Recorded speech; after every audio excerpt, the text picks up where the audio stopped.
Truth and Tea with the Urban Evangelist.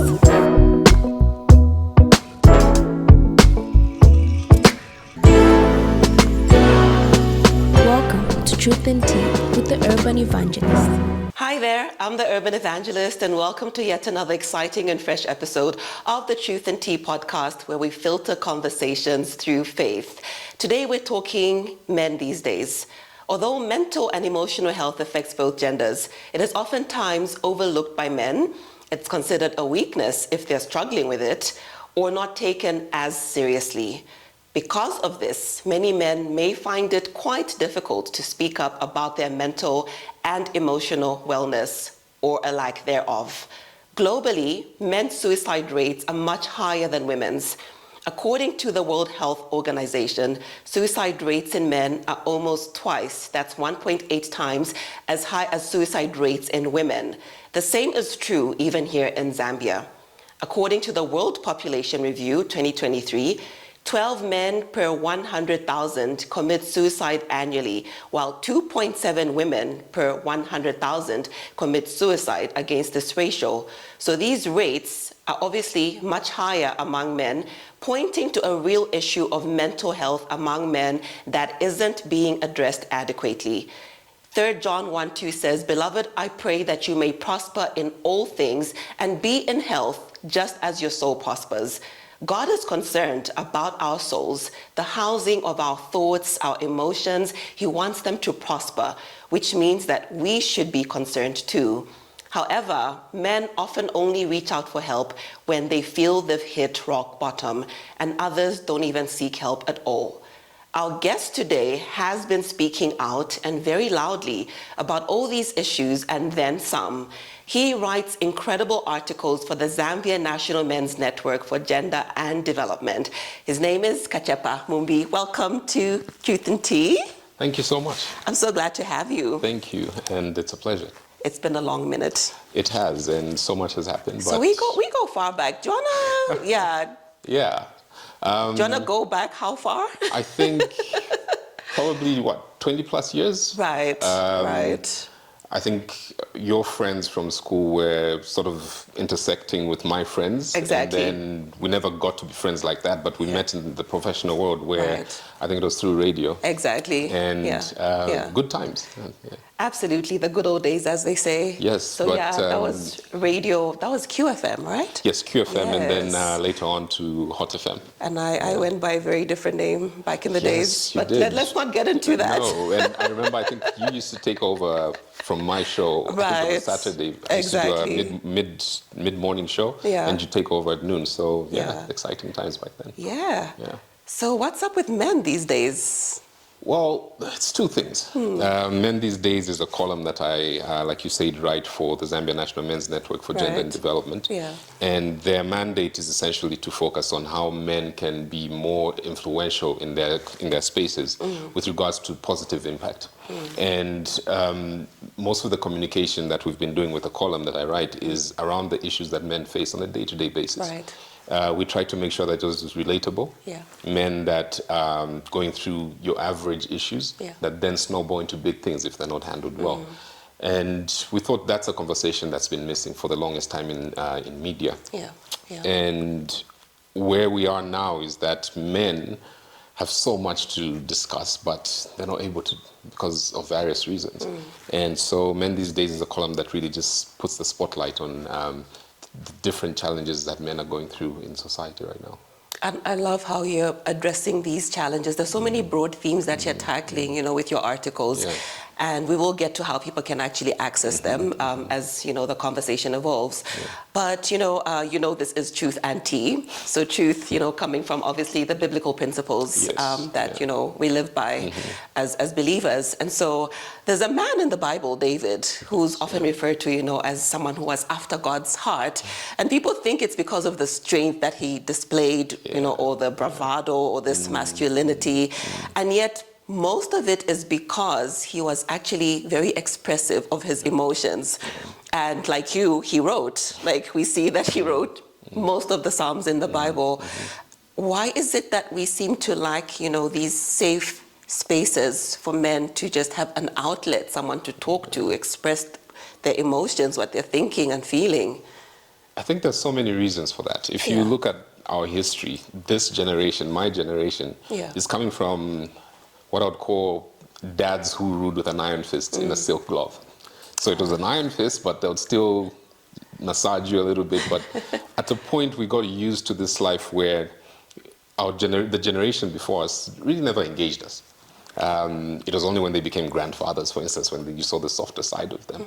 But men right now, I think, have got this challenge where they're the bridge, to be honest, between the traditional man and the modern man. And so on one hand, we've got traditions that value a man to speak only when he's giving advice and not when he's expressing himself, he's happy, he's sharing his goals. It's very rare for the generation that has passed for them to express themselves. And so I think most people see an expressive man as perhaps a Trojan horse. Why are you speaking? Who has sent you? You know, so for me, I speak based on my experience and the research I've done for the column. Men are not comfortable speaking because of the backlash they've had in the past. When you express your feelings, it's seen as, well, this is an effeminate thing to do. Men do not express themselves. And it's now weaved itself into this situation where men can't speak at all. Even when they're positive about the things they want to talk about, they'll be like, well, don't share this, internalize it. So we've been limited to only speaking when we're supposed to dispense advice, when we're speaking in the boardroom, when we are perhaps angry. But it's very few men who actually speak when they're happy. If you've noticed that, very few men express how happy they are. Even from a positive perspective, it seems like there's always been limitations. So men are in a state where they're always being questioned as to why they're expressing themselves. And that, I think, is where the challenge is right now. Do you believe that, you know, there's room somewhere to strike a fine balance between expressing yourself in a way that still, you know, upholds the authoritarian component, while at the same time allowing for the soft side, if I may call it that, of men to just emerge? Are men allowed to be soft? I think they are, but only when the occasion calls for it. But a man being soft through and through is almost unacceptable. Like, why are you taking your daughters to a pampering session? You're supposed to be strong, you're supposed to be tough, because that's showing your weak side. But I think there's a balance that has to be struck. And I'll share this because most of us tend to look at it as only based on the home situation. But even in the workplace, men only come out strong. But there's room for you to be empathetic as a man. Because if you're speaking to another man and he's telling you how he's struggling with his work, he expects you to understand. But there's always that barrier that we've put up and saying that, listen, just do the work. There's no sense of, okay, let me put my brother aside and let's have a chat about it. Is it family? Is it finances? Is it health? What's going on? So I think you can strike a fine balance, but society, in the way it works, expects you to be tougher first and softer. I'll give you an example of a man whom every other day he's tough on his family, he's tough on his wife, he's uncompromising. The day he says, you look beautiful. It'll be shocking. It's shocking. The whole world just says, so there's that side to you. Who are you and what have you done to this man? Exactly. But if a man is always engaging, he's always dishing out compliments to his kids and his wife, the day he decides to say, can you stop that? It doesn't feel like it's got the same authority or impact as when he's tough and then he's soft. So those are the challenges that we have as men, because we have to strike that balance where authority is also seen as something that can be soft. It doesn't always have to be strong and pumping your fist. So I think there is a balance that can be struck. Okay. Speaking of that balance, I mean, for women, we love to talk. We can talk, well, you know that. We can talk all day, and we arrange for, meetups just to talk. I need to talk, let's meet. And it may not happen, as frequently or as regularly as it does for the men folk, So when you meet as men, what do you talk about then? Because you're meeting and you're talking, right? But is there any space in there for real, meaty conversations that just go below sport and whatever else might, I think pick your interests? most of us have friendships that are tiered as men. Okay. So there's the men who you hang out with and you talk about your everyday things. Yeah. My boss, work, business, career. Do you know a mechanic who can fix this because mine has messed this up? Yeah. The engine doesn't run anymore. So that's that level. It's your everyday conversation. And then it comes down to a little bit of depth. No, my child wasn't well, so I had to run around and take the kid to the hospital. That group doesn't get to hear this. So as you're going with the tiers, I'll be interrupting just to get That's a bit more fine. understanding. Yeah. Who do you call when your children are unwell? I call my wife, but Okay. but among the men, Right. It's very rare that I call a friend. Okay, Because you sort of, as a man, you've developed this system where you're the first solution to everything. I see. But if you're not able to do it, usually you don't call the first tier. You call the third tier, not even the second, but the third tier. third. The third tier is the guy who will probably say, listen, I'm coming. You don't need to drive. I don't think you're in the state to drive if your child isn't well. So I'm coming through, I'm picking you guys up, and I'm taking you to the hospital. So we're tiered in the way we do this. And then the guy who's in the third tier probably doesn't even see you as often, if we're being very honest. Really, yeah. It's the guys who you're casual with, who you relax with, who you tend to see more often. Because I think we tend to decompress as men without needing to talk about our pressures. I see. We just want to switch off a little bit, watch football, listen to good music, and discuss literally everything that isn't as important as maybe family, health, finances. Would you call that avoidance then? The choosing not to speak about it?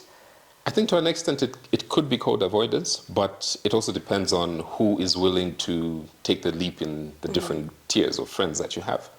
I mean, other men probably have like 1 or 2 tiers. But I've noticed that every other man has different friends for different reasons. And avoidance maybe comes in from a fear of, if I say this, where else will I hear it? Yeah. There's the sense that... Do you have mulomo amongst men? Oh, we do. Really? We do. It's very subtle. Because that's what we complain about, No, but amongst women. It's very subtle, and it's not where somebody pulls you aside and say, did you hear about Joe or James? It's more of things are rough in Lusaka, just like James. So it's not necessarily the focal point, but it's almost like a generalization and to say, well, it's also affecting another man. But gossiping, maybe not in my circle. Okay, all right. And then just before I let the whole tiered, circle go, would the third tier be comprised of people that you've come a long way with? Childhood friendships, people that you've probably established a greater level of trust with? It would. And in that tier as well is also maybe your brother, your cousin, your uncle, because you know that these are people who know you well, as opposed to the guys who you met through maybe networking, who only know the professional side of you or the version of you that's been referred to by other people. But in the third tier is where I think you're most comfortable. And unfortunately, we don't nurture enough of that third tier, where we're willing to be deliberate to say, hey, big bro or young bro, let's go for lunch. Yeah. It almost happens by accident when you actually hang out with the third tier and offload. And it could be at a funeral, it could be at a wedding. It's very rare that you're deliberate to say, let's meet up every other Friday to talk about life. It's very rare. Where does the wife fall? I think it's very difficult to place a wife in a tier, to be honest, because she fits into all those. If you really have a great relationship with her, you can gossip with your wife. Yeah, good answer. You can talk finances with your wife. You can hang out with her, and she'll also be able to tell you what maybe the first tier will tell you. They'll be very straightforward with you. Like, don't do this. It won't work. But I think a wife is multi-tiered. Yeah. Fully agree. Because I gossip a lot with my husband, just so you know. I think we all do. I think every healthy marriage or relationship has a lot of gossip. And the gossip isn't, most of the time, if you notice, it's so well-intentioned, if there's such a thing as well-intentioned gossip. You engage with each other on a level where you feel, this is how we connect. We're not necessarily speaking about other people, we're speaking of other people. Agreed. how can we do better? How can we not make the same mistakes? Or how can we learn from them? So basically, that's how I see gossip between a partner and a man and a woman. Okay. You mentioned, you see that the third tier at weddings, funerals, and you wrote a very interesting articles on what the role of men these days is at weddings, at funerals, with some references to uncle, malume, vayama. Exactly. What is their role really with such, gatherings and events, and just, I guess, in society? I think that conversation or that article came from an event that I was attending, and I noticed that there was a lot of young men, and the old men were sitting in a corner, and the young men were mingling and, having fun. Okay. And I was thinking... Wedding or funeral? That was actually Chilangamulilo. Okay. And when the food came, yeah. Yeah. But there was no sense of occasion from the young men to observe and learn and see what's going on. And you get the sense that young men are now more detached from their roles as custodians of culture and tradition because they feel, listen, we've still got elders who are going to sort this out. Yeah. But, I mean, look at you and I. 20 years ago, time has moved so fast. Yeah. So we're no longer going to be the people who are going to be asked to go and get ice. We're now going to be asked what to do. Right. And so I tend to think Bayama, Malume, those are the roles that we now need to start stepping into as men, because there's a generation that's coming that is looking out and thinking, I can't Google this. So where are they going to get that information? Yeah. We've got the privilege of asking our grandparents, asking our fathers and uncles about this information. But the generation that comes after us, if we don't, become strong custodians of this information, the young ones will probably lose it. Yeah. And yeah. I'm not sure we'll have a generation of Ashivo Kombe now's who are really capable of, sharing the information and the wisdom, because we're not plugged into that culture. Yeah, we're so detached because we've got other things to do. So many things to do, and yet the important things are not what we're doing. Yeah. Reminds me of a conversation I had just earlier in the week, dealing with the illness of an elderly family member. And you realize that, like you said, you're being called upon now to be part of the decision-making process. Or like you realize that, we are actually the adults now in this situation. We are the grown-ups. Yeah, very true. Is a good job being done, at bridging the gap? I know you mentioned that, yes, there's this separation because there's no realization yet, or if at all it's there, no one's really stepping up to it, to be deliberate about what can I learn from the malumes and the grandfathers there. What can we do to just help bridge that gap better? Because I feel like even on the flip side, where women are concerned, this is something that we definitely can do better. And yet we feel women have it together more than men. I think we just ease into it, really? Yeah, I would say so. Because with men, the heavy lifting was done by the previous generation. They sat with the elders. They were brutal. They were brutal in being given information. They were told, listen, you do not do this. And then they had to then get this information and then take it to the next level. Our generation has to do a lot of heavy lifting as well. We need to be able to say, listen, I know I may not look like the type of person who needs to know these things, but I'm going to sit with you and I'm going to understand what needs to be done. If a man is coming of age or a boy is coming of age, what needs to be done? What happens? And you can't say your cousin from Mwinilunga or Sesheke will come and do it for you. It doesn't work that way because the guy in Mwinilunga and Sesheke is probably in the city already.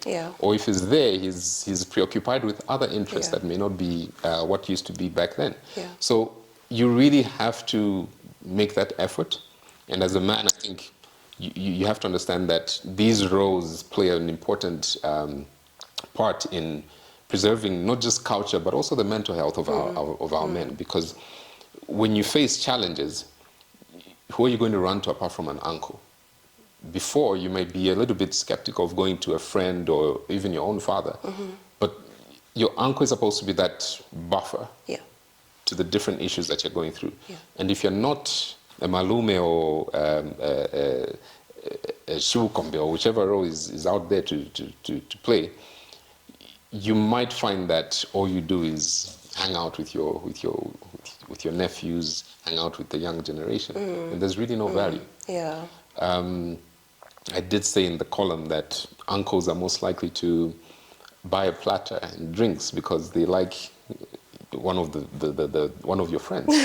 Why? Is because they've decided to step down to your level as a youngster. They still want to be trendy, but there's also a limit to what you can do. Course. You know, you also need to be able to be the bridge. Yeah. And I think we're not bridging it enough. We need to be able to say, well, our foot is in this new generation. Can also learn from the one that's gone before us. Exactly. Yeah. And I think it actually circles back to the third tier where you said we meet probably only at events or family gatherings as opposed to being intentional about outside those spaces. You know, what is there to glean from the ones that have gone ahead of us? There's definitely a link as well, at least an easy enough inroad to, you know, cementing these extended family relationships. I agree, and you don't need to stay in a mud hut for 3 months for you to understand. No, it's a gentle process of understanding at the last wedding what happened when a Soli married a Lenje, or a Tonga married a Zimbabwean woman, a Shona man. Like, you need to know how to navigate these things. Because 30 years from now, 70s, 80s, 60s, your child comes and they say they're marrying from a tribe that you don't have any idea what the traditions are. What are you going to do? You need to dip into some of the knowledge that you had and see how you can adapt it for your current situation. But if you're not, you find yourselves in a situation where you're just winging it. And winging it tends to actually have a lot of ramifications, I've noticed. Right. So I would say plug in if you can as a man. Whatever opportunity you get to glean information from the elders, do it. Don't be shy about it. Okay. And I think they'll be happy to give you that Absolutely. information. Absolutely. I fully agree there. You said something interesting. I laughed, but it's not funny. It does happen where an uncle, an elderly person decides to step into your age group because they're interested in perhaps one of your friends, right? And I feel like that's, again, another perception about men is that they tend to cover up for each other. Like, imagine that actually goes through. You meet with your uncle, he's interested in your friend, and perhaps a relationship, a very inappropriate one, ensues. And then now you become part of that cover up. And it's often said that men are very good at covering up for each other and bad at calling each other out on things that really matter, like, are you being a present father? Are you building your family? You know, how are you doing, you know, in your career? Are you building yourself up? And, you know, just to tie it into the nature of the conversation and rather the nature of the podcast, the Bible speaks very strongly about, you know, suppressing the truth in unrighteousness. What do you have to say about that? I think it all comes back to your relationships as men. If there are no boundaries, anything goes, right? So if your uncle hangs out with you, he goes clubbing with you, when he comes to visit you at your boarding house or university, it's not really to see you. Because it's a gateway for him to see maybe his girlfriend. Once you don't have that respectful relationship where he's that custodian for you, anything goes. So I think men also don't have boundaries, and there's this sense that, listen, you're my guy, it's okay, I'll just turn a blind eye to this. But that then also begins to affect you as an individual, because for the longest time, I think in business, in relationships, in sport, there's always these small communities that we make within ourselves as men, because we sit and say, oh, those guys, they love their wives, so they're not cool to hang out with because they'll be leaving by 17 hours. So I think I'll hang out here. And then there's also guys who say, those guys party too much, so I think I'm going to hang out here where I think I'm going to hang out with the married men. So we then filter into different groups. And I tend to think when accountability is not being, you know, persuaded among our friends, it's only because we've chosen that we're not going to be accountable with our friends. So an example I can give you is you're a married man whose 5 friends are all single. Who's going to hold who accountable there? So you choose where you find your accountability, I've found. And most of us take the easy way out. And that's why I say it's hard work as a man, because hard work is not necessarily the work of lifting logs because you didn't study in university. Yeah. Hard work is choosing to say, today the guys say, let's party. We've got, like a whole budget for this. We might even go on till midnight because we're old. It is like really late. But you come to a point where you decide to say, well, do I want this or not? And it circles back to who you've chosen to associate with. Right. And that for me is where the sticking point is for most of us. You can only be accountable for a group that you've chosen is going to hold you accountable. Yeah. I like that you've actually emphasized that is hard work for a man. It is. Because, from a woman's perspective, and probably a lot of women, feel that way, it's almost as if it's a no-brainer, like, why stay out that late, or why are you succumbing to peer pressure at your age? Yeah. Because the guys were staying out late and I opted to stay out late. But I think it gives a sense of appreciation for the fact that what might seem very simple to us, in your definition, is that's the hard work. That is a man putting in the work. Yeah, I think a lot of us don't, we don't sit here and say, my wife does this, let me tick a box. Yeah. But with women, there's certain things that you look at and you question to say, well, where's this new guy coming from? He used to be home at this time. He would do these things. Yeah. And then suddenly, it seems like everything has gone haywire. Yeah. The radar, you can't figure out what's going on. Right. And it's only because accountability has shifted in his group, and most likely because he has shifted his group. Most of us know which friends are not going to tolerate certain behaviors. And when we know we don't want to be held accountable, we sort of put people in different silos and say, if I want to pursue this sort of activity or this sort of business, this individual is not going to go for it. Yeah. So at the back of our minds, we know what's wrong and what's right, but we only go to certain friends and groups when we know they're going to enable what we want to do. That's one thing I've noticed. That's very insightful, which leads me to my next question. Should a man have structures of accountability? If I were to ask you, what 3 types of people should every man have just to reinforce accountability, what would that look like for you?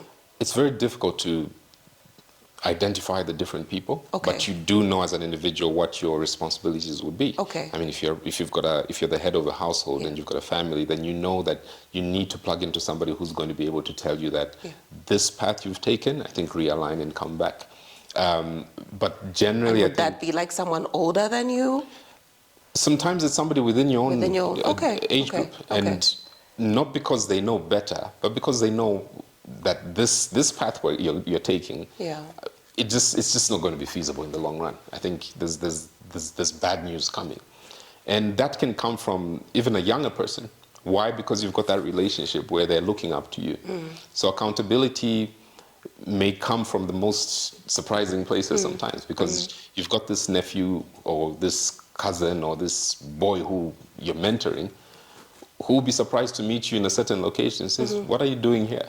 And if that doesn't trigger something in you, then you realize, then I don't think you understand that you're a mentor, somebody's looking up to you. So there's always this saying, there's the personal you, the private you, and the public you.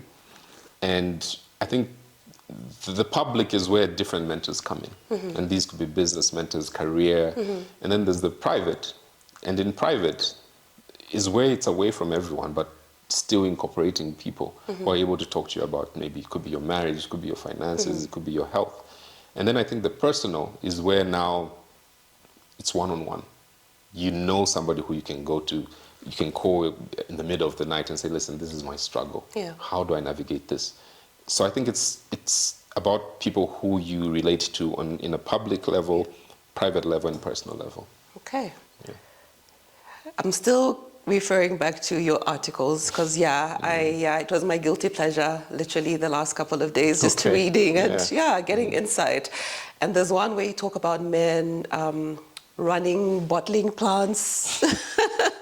because of all the bottling in that they do. And it was a very interesting heading. I think something to do with you've put yourself in a bottle. But then you're like, no, we actually do that to ourselves, you know, either by bottling things up or, I forget, taking to the bottle, I suppose. Yes. Yeah, so we've got relationships with the bottle, like either we're being bottled by a woman or we're drinking because of the bottle, or we're bottling things. Yeah. And I think the most important thing there is the other two things. One is speculation. The second is in your control, outright control. But the third one, you may not be aware you're doing it. And you start internalizing so many things, but by the time you realize just how much you're carrying, it's too late. Yeah. Because then the impact is, it's financial, it's marital, it's even just health-wise. Right. I can give you an example of something that may not look like it's harmful, but you could be feeling a little bit of maybe a backache pain, or a headache that just won't go away. And every other day, you simply say, well, listen, I'll take water, I'll take medication. You just don't want to go to the hospital, get a professional to ask you, or rather to help you. Most of us tend to bottle even just the smallest things. And you could discover that headache is probably a result of something bigger. And with time, you then come to the realization that you could have fixed this way back. Maybe it could have been a year ago when this issue started. So bottling doesn't necessarily always have to be for the big things. Even the smallest things. You may be having, as they would say, more month at the end of your money. You don't know how to navigate your money because every time you have money, it's going in the wrong places. Right. And you're bottling it. You don't want to accept that you're spending carelessly, for instance. And after maybe a while, you realize you are not able to sustain yourself financially. So I think men need to be able to take a step back sometimes. I know we like to be very busy. We don't like to sit, but take a moment and look at what it is that you're not talking about, what it is that you're not, addressing, because eventually it does bubble up, and usually it's not easy to contain at that point. At that point. You have very interesting views on how a man can decompress. And again, back to one of your articles, I actually saw a meme, going around on social media at some point where it was talking about how men will get home and then spend time in their cars. And the running joke is that they're deleting, messages or communication with a side chick or girlfriend. But you brought in a whole different take to that, actually. Would you care to explain to that person that's watching this and listening in right now? Yeah, I always think, and this is my experience with everybody that's, friends, cousins, relatives. Most times when you're going through a moment where you feel, I need to transition between work and family, or family and work, you just can't switch on and switch off. And I feel men are always seen as being sneaky when they've got time on their own. Because what could you be doing as a man on your phone, sitting in the car? You can't be praying, obviously. I mean, you must be deleting messages. Wow. But there's a process that a man tends to develop over time. And it's routine for him to be able to say, I'm not going to leave home at least until I've done A, B, C, D, E, or I'm not going to sleep in this home before I've done this. And one routine I have is to make sure, for instance, home, all the doors are locked, the security lights are on, everything is put away that might be dangerous. Those are the things that you do. But it's seen as something suspicious if a man sits in his car, he drives in, sits in his car, and he's on his phone. He could be on his phone typing a note, journaling. Today my day was great, and how I could have done better was this, and I'm committing to improving myself this way. But men are also guilty. And I'm not saying this is just unique to one or the other guy who might have read that column, but men are also guilty of sitting in a car and deleting messages. We're not going to hide from that fact. But the positive aspect of sitting in your car and decompressing is it means you're not bringing your work home. work is a stressful environment. Right. No matter what you do, Right. whether you're a bus driver, a miner, or a president, Right. it's stressful. And Yeah. you cannot bring that energy home because people only know you as dad or hubby or son. Yeah. You could be the biggest rock star in the world, but when you come home, you're somebody's son. Yeah. So give them that. They expect that when you come home. You're not going to, I think, you're not being fair if you bring your work home, but also you're not being fair when you bring your home to the office. That's where I think now you start struggling as a man because you haven't been able to separate your different roles as a man. And I'd say decompressing is very, very important. Yeah.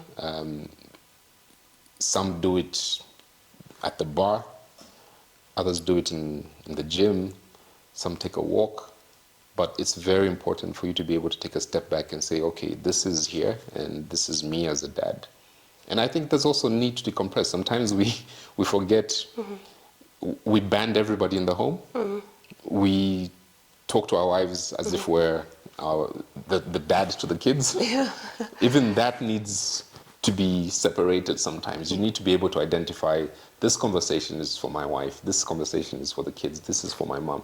And you just can't transition without being able to take a step back and say, well, Yeah. I think I was angry at what my boss did, but I cannot bring that anger to my kids. Yeah. I mean, they don't even know what KPIs are. So Exactly. I just love, though, how you've, brought a whole positive reinforcement to the fact that we can't treat, first of all, just you saying, like, what could a man possibly be doing on his own? You know what I mean? And it does hit home because we shouldn't treat a man's alone time with suspicion or like a naughty child that, when my kids go quiet in the house, that they are definitely up to something and usually it's no good. that's true. But I just like how you've really highlighted that, because we do recharge sometimes from just getting away from people. In scripture, we see that Jesus would always, get away from the crowds to be on his own. Exactly. He would decompress that way. And I think there just is need for us to allow for that. Yeah. And just let a man be sometimes, I agree. in solitude. It's like you said, like you honestly think a man can be alone to just pray? Why not? If you can do it, why can't he? And you find that reflection helps. Yeah. As a man, for being sure. able to see where you're at, how far you've come. Because if you're always switched on, what time are you going to sit back and say, am I doing right by my family? Am I putting in the right hours at work? Because I think there's this tendency to believe we're machines. Yeah. But the truth is, on occasion, we will break down. Yeah. And not because things have gone wrong, but we'll break down because the load is quite a lot. Right. And it's important to be able to be given space where you can take a walk and your family won't say, can we come with you? It's because they know you're better for it. When you come back, your mind is clearer, you're a bit more at peace, and you can engage them. Right. I think you should be able to allow a man to be able to say, listen, today is my day. And I'm lucky that I have that as a man because I've got daughters, and so my house is... How many? 2 daughters, so Lovely. my house there's a different dynamic. Yeah. So when I ask for a day to say, listen, guys, I need this, they understand.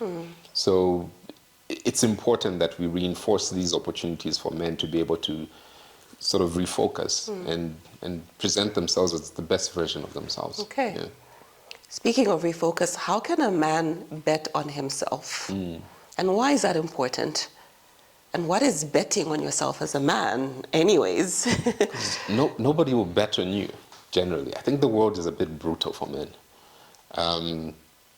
And if you notice, men have retreated a lot from different roles in society because a lot of us feel we're not being, I don't think the word is validated, but we're not being seen. It feels like there's no incentive for being a good man these days. The incentive used to be if you're a good man, then you'll be able to have a stronger role in society because people say, I think, you know what, KwaZulu from that house, out of all these, is somebody we can pick on and say, listen, there are boys who are being a problem in the community. Can you speak with them? But there's no incentive for the man who demonstrates that he's committed to community, he's got values that make a difference in his home or even in his workplace. There's really no incentive. So to your point, I think betting on yourself is really not for people's validation. It's really about you. Are you in a good space? Are you able to provide for your family, not just financially, but mentally as well, emotionally, spiritually? Because it's a long process of betting on yourself. It's first dealing with the insecurities of, am I doing enough for my family? Am I where I should be as a man? But how you bet on yourself is by drowning out the noise. And the noise tends to be from different conversations. We know so much about each other these days on social media. True. You're struggling financially and you're seeing people posting their holidays, or they just went to watch a football match in England, and you basically don't even have enough to put a meal on the table for your family. It's very difficult for you to bet on yourself in that situation, because you're thinking, this is the gap that I have. I don't even have, the luxury of doing this. So betting yourself is a very, very long journey of drowning out the noise, identifying exactly what you should be doing for yourself. You cannot do for others before you do for yourself, I believe. And even within our circle of friends, there's always going to be people who will want a version of you that is not ready. I've noticed, because it comes back to hard work. It's hard work for you to wake up and say, I'm still going to keep going, despite all these challenges. That for me is betting on yourself, because you know that if I stop, then I'm out. So you have to keep going. And I think betting on yourself is exactly that. You have to keep going. And the challenge I think most men face now is that, see, prehistoric man didn't even know what he looked like. Exactly. But he still went and hunted. Today we're looking at how we appear to people, pushing a wheelbarrow to feed our families. And that, I think, is where we've lost it as men. We're so fixated on how it looks and not how it impacts the family, how it impacts your mental well-being. So I think betting on yourself is drowning out the noise and saying, this is my focus, this is my goal, and these are the people I'm doing this for. I like how you use that analogy also to just highlight that, we're plagued with betting companies, and you emphasize that it may look like it's not such a big deal until you begin to see it pop up, in your life decisions. I think everything is microwaved now, right? You want something, if you want to have a meal and you're home, you just order on your phone and it arrives. That's how simple it is. Before, you'd actually have to go and look for the ingredients and cook. And wait for the food to get ready, to be prepared. But now all you do is just click of a button and it arrives. So when everything seems so easy, it's very hard for you to make decisions that are difficult. And so you do get a sense that we want the easy way out as men. And I think even just in general as humans. But as a man, when you start seeing how easy it is to get money from betting and you get maybe 1,000 kwacha, you tend to think, well, this should also be easy for me to get a job. Why am I finding it difficult to get a job? But then if you start applying that sense of urgency to things that don't really matter, you want the same for things that matter. And things that matter don't take, they take time. They take time, You will think that easy cash, easy relationships, everything should be easy. But when the chips are down and you realize things are hard, is when you actually realize that, wait a minute, you mean I have to wake up every day to do this? You mean 1,000 kwacha literally is something that I need to work for as opposed to gambling? So the penny drops very, very, very loudly when you realize that life isn't as simple as winning money overnight. you think relationships should have a turnaround time. You meet someone tomorrow, you know them well. Yeah. It doesn't work like that. And when you start applying this microwaved approach to everything, you tend to miss, I think, what's valuable. Everything just comes easy, and everything also just goes easy as well. Yeah. Easy come, easy go. Yeah, exactly. Yeah. You said there's no incentive these days for being a good man. No, there isn't. Do you think masculinity has become toxic?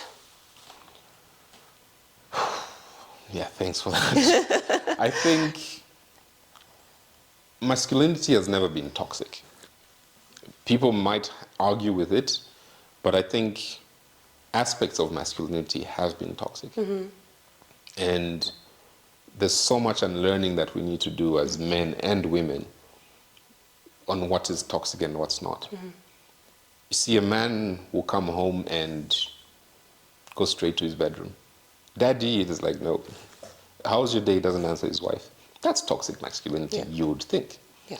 But is it really? Is it because he's been raised that way? Or is it because he's handling things that he doesn't know how to navigate? So sometimes we look at toxic masculinity as a byproduct of being a man. But toxic masculinity is a byproduct of failing to manage a situation. Because, give me an example of toxic masculinity in modern day Zambia, for instance. It could be a man who decides that for you to get this job, I need a favor from you as a woman. And you look at it from that perspective and say, yes, this is toxic. Yeah. But it's coming from a place where, one, he's got no accountability in his circle. Yeah.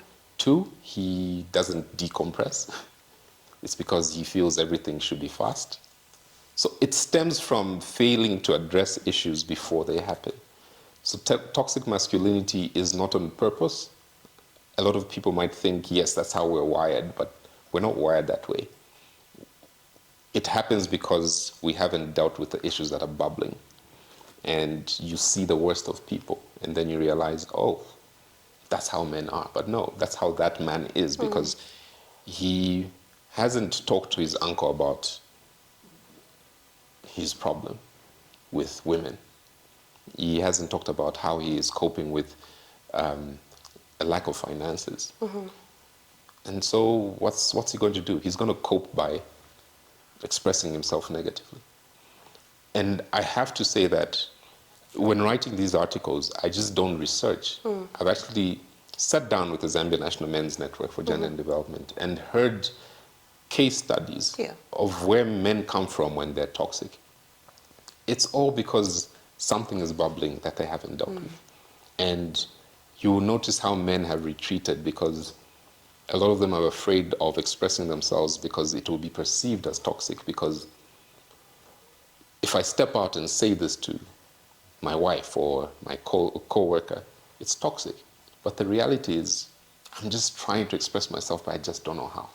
So toxic masculinity does exist, but it only stems from failing to address the real issues that men are going through. I see. Very enlightening how you've put it across. So it sounds to me that if a person, if who a person is as a boy will, hugely determine the outcome of who they become as a man, then it means part of manning up has a lot to do with your process, right? Your life experiences, how you were raised, the kind of home you grew up in, really. It sounds to me also that there's then a huge need for how are boys being mentored? Back to earlier on when you said there's, a gap between the elderly men and the younger ones. What, again, back to the question of what are some of the things that men can do to pour themselves out into the younger ones? I think I'll give you an example, and I think it's better to dive in from what you've experienced as a person. My dad is an example of a man who I can only improve on. Like, you can't go any further below, because he's set a standard to say, listen, this is where I expect you to be, so you need to go above this. And And does that go both ways? Sorry to interrupt, because I might lose the train of thought. Does that go both ways if your father wasn't a good man and he didn't set a standard? Like, do you still work to improve yourself? It's difficult for me to say because I grew up in a house where I saw what can be done right. Okay. But it's not as if we don't make mistakes. But when somebody is deliberate in saying, this is what I expect, you tend to latch onto that more. And that's not what we're doing with young boys because they're meeting us on the dance floor. What are you going to tell them that's different from what they see? An example I can give you is we haven't identified places where boys and young men are comfortable. Because there's no way you're going to get a boy from a club and tell him, listen, you need to do this to make it right in your life. But look for boys where, or men, where they feel the most comfortable. And I'll be very honest, maybe it's age catching up, but I don't think most of us are comfortable when we're pretending to be happy. I mean, get boys where they are most vulnerable. And vulnerability comes from funerals, weddings, family occasions. If we don't seize the opportunity to reach them where they are willing to listen to us, then I don't think we will. So pouring into kids is not just about dispensing advice, but also leading by example. So if we're at a funeral and we're not doing what is expected of us as men, they're not going to be open to being poured into to say, listen, this is how you do it. One thing about young boys these days is they can get information anywhere. So even if you come in with this, advice, they already know what you're going to tell them. It's just up to them to choose whether it makes sense or not. But who's telling them that advice? Are you leading by example? Are you credible as a person who's going to dispense that advice? So in my view, mentorship is the one aspect that still needs to be reinforced. We used to see mentorship in school as boys as a head boy. When you come in, or prefects, they'll tell you you're late, this is how you do it. There was a structure. But to this new way of living where even the head boy wants to be cool, even the boss in your workplace wants to be part of the trendy kids, you need to be able to detach and say, I think this is where I think I have value based on the information or knowledge that I have before you. So I would say lead by example, but seize every opportunity where you see men are vulnerable. And that I think is family occasions and different platforms, which I think you need to now start nurturing. Golf. It could be watching football. It shouldn't be a sit down to say, okay, now young man, let's talk about how you're failing to manage your marriage. No. It has to be opportunities that you can pick out that are not usually available. All right. In a nutshell, just to nicely package this very rich conversation, men these days, what can they do better, to just manage their wellness mentally, spiritually, emotionally?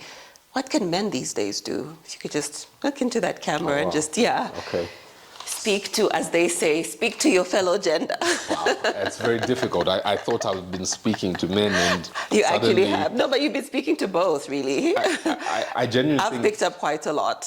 And I think it's important that I think women have a say because we're not doing this on our own. Right. But I think men need to come to a point where we are expressing ourselves a bit more carefully. We have always been wild about saying whatever we want to say, but we do make an impact in the things that we say and do. And as a man, your role is not limited to finances. There's an opportunity for you to be a source of wisdom, a source of advice based on the mistakes you've made and the successes you've had. I believe there's no room for